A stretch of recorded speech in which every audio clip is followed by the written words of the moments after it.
வணக்கம், வாழ்க வளமுடன். நான் உங்களுக்கு இருக்கிற மாணிக்கவாசன் பேசுகிறேன். ஓம் தத்புரு சாய் வக்கரத்துடன் தன்னோர் சொல்ல ஓம் ஸ்ரீம் கிரீம் கிளீம் கிளம் கணபதியே நமக்கு ஓம் கிரீம் ஆதித்யாய சோமாய மங்களாய புதேச குரு சுக்கிர சனி பேச்சர் ஆகாவத்தியாதவர்கள் ஓம் ஸ்ரீம் கிளீம் பஞ்சபூத வசிஷ்யம் ஓம் அங்கிரன் பஞ்சபூத வசிஷ்யம் லங்கோம் பஞ்சபூத வசிஷ்யம் ஓம் நங்கு பங்கு பஞ்சபூத வசிவிசிய சுவாக 9 நவகிரகங்கள் 5 பஞ்சபூதங்களோட அழகிற்கும் பரிபூர்ணமாக அனைத்து ஜோதிட அன்பர்களுக்கும் ஆன்மீக பெரியோர்களுக்கும் அனைத்து மக்களுக்கும் கிடைக்க எம்பெருமான் முருகப்பெருமான மனதார பிரார்த்தனை.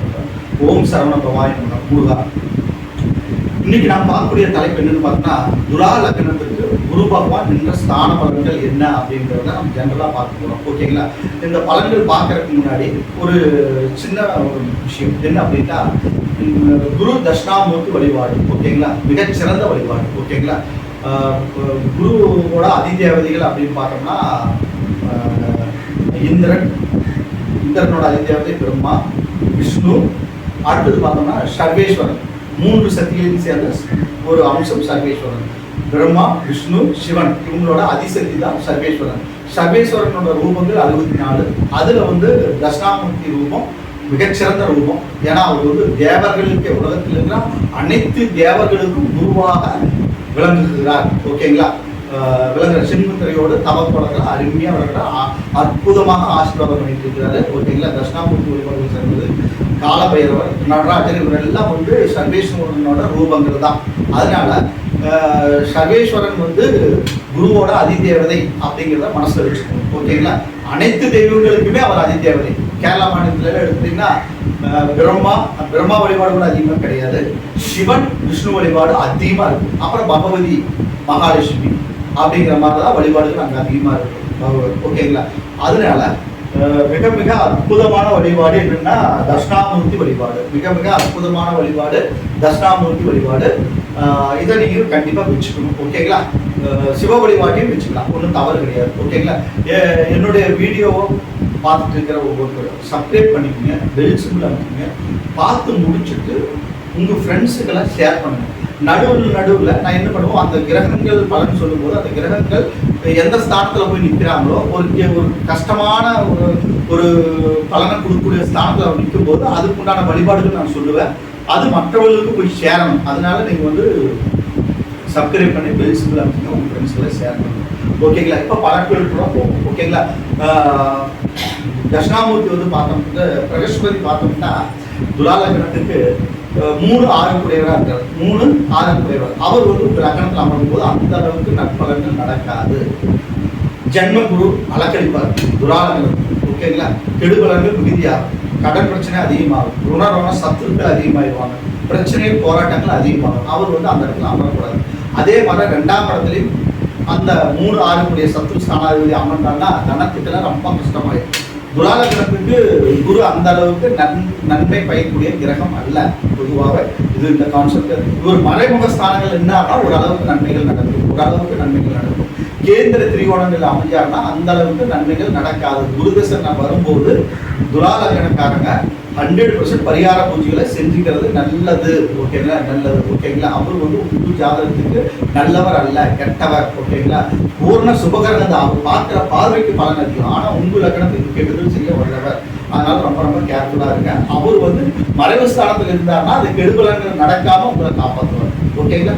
இப்போ பார்த்தோம்னா 3ஆம் இடம் தைரிய வெற்றி ஸ்தானத்துல அதே இடத்துல ஆட்சி பலம் பெற்றாருன்னா நன்மைகள் அதிகமாக நடக்கும். இளைய சகோதரர்களின் நன்மை. ஓகேங்களா? போட்டி பந்தயங்கள் வெற்றி, சகலகாரிகள் நன்மையாகும். அந்த ஸ்தானாதிபதி அந்த ஸ்தானத்துல இருந்தால் நன்மைக்கு ஒன்றும் ப்ராப்ளம் இல்லை. ஓகேங்களா? அடுத்தது 4ஆம் இடத்துல இருந்தால் வீடு வாசல் சொத்து சுகத்தின் மூலமா கடன்கள் அதிகம் ஏற்படும். அங்கே நீச்சமாகிறார். உங்க 6 குடையவர் அங்கே நீச்சமாகிறார். அப்ப நீச்சமாகும் போது நீச்ச பங்கத்தில் அமைந்தாருன்னா நன்மைகள் அதிகமாக ஏற்படும். ஒன்றும் பிரச்சனை இல்லை. நல்ல கடன்கள் வாங்கி வீடு வாசல் கட்டணும், இதெல்லாம் நடக்கும். ஓகேங்களா? நல்ல கடன்கள் வங்கியில் குறைந்த வட்டிக்கு வாங்கி வீடுகள் கட்டுறதெல்லாம் இந்த அமைப்பில் வரும். ஓகேங்களா?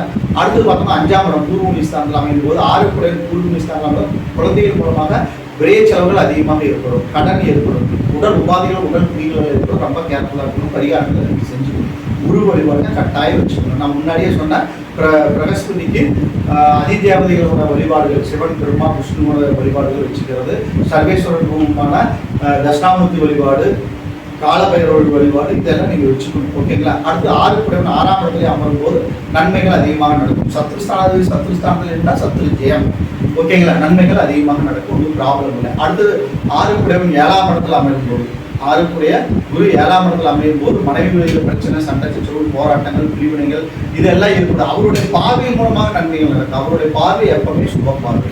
எந்த ஸ்தானத்தை பார்க்கறாரோ அது மூலமா நம்மளுக்கு பெனிஃபிட் கிடைக்கும், ஒன்றும் ப்ராப்ளம் இல்லை.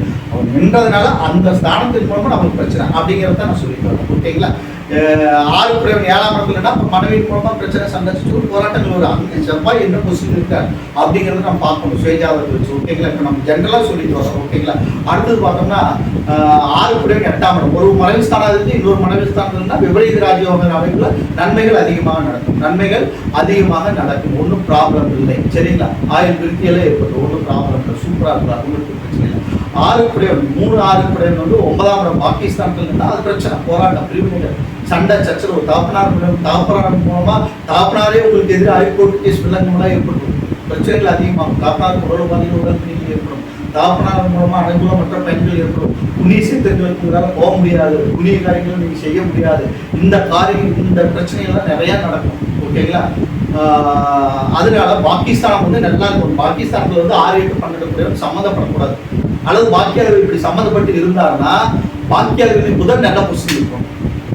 பாக்கியாளர்களின் புதன் நல்ல பொசிஷன் இருந்தால் நன்மைகள் நடக்கும். ஓகேங்களா, அது பார்த்துக்கணும். அடுத்தது வந்து பார்த்தோம்னா 10ஆம் இடம், 10ஆம் இடத்துல வந்து குரு நிற்கும் போது கடன் வாங்கி தொழில் செய்ய வேண்டியது வந்து, வேலை செய்கிற இடத்துல பிரச்சனை, சண்டை சச்சரவுகள் அதிகமாக ஏற்படும்.